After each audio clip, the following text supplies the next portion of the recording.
Alright, boys and girls, for the next lesson that you're going to be learning, you guys are very familiar with the Pythagorean theorem, and we've just been introduced to trig and inverse trig.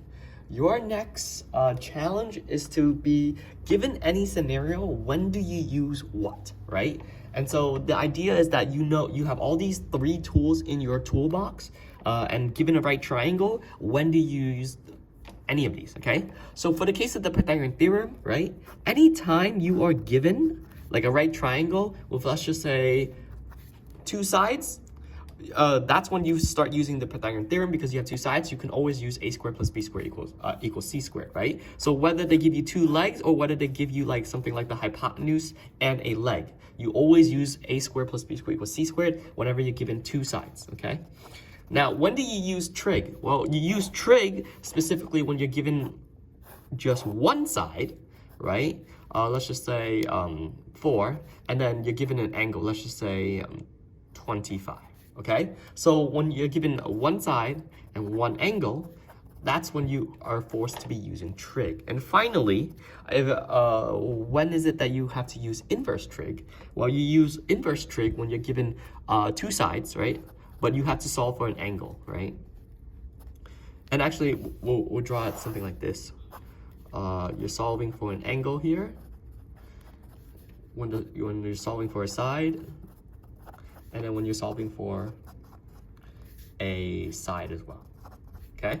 So there's three main types of trig questions that they can really ask you. What are you solving for is their first question, right? Because based on what you're solving for and the components that they give you, that's the main idea of what you need to be able to, allows you to choose which method. Okay, so I'll give you maybe like 3 examples, and then you guys can tell me, or I guess you guys can figure it out on your own. But here, A, B, and C. Let's just do example A. Let's just say you have this rectangle here, and this is like 10 by 12, okay? And I wanted to find the length of this diagonal, right? You tell me, if you had to guess, which one would it be? Which one would you use? Pythagorean theorem, trig, inverse trig, right? So that's one. Let's just say here you have that classic example of, let's just say, a tree, right? Here's a tree, and then you have a ladder against the tree, okay? A ladder against the tree. And I tell you that I want to know how tall the tree is. I just know this is a 20-foot ladder, and I also happen to know that it's at an angle of, let's just say, 50 degrees, okay? How tall is the tree? What trig function would you use to solve for that? And finally, let's just say, for some reason or other, you have a person right here, and there's an airplane flying on top. Bro, I can't draw an airplane. Okay, that's the airplane, and he's looking at the airplane, right?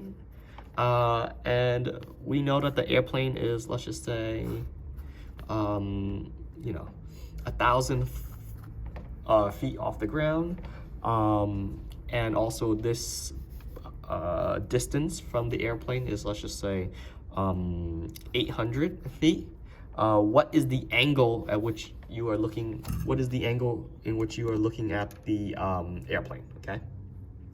So in each of these cases, you guys are going to figure it out on your own. You only have 3 multiple choice answers. Is it either Pythagorean theorem? Is it going to be trig? Or is it going to be inverse trig? Use the criteria that you have up top to figure it out.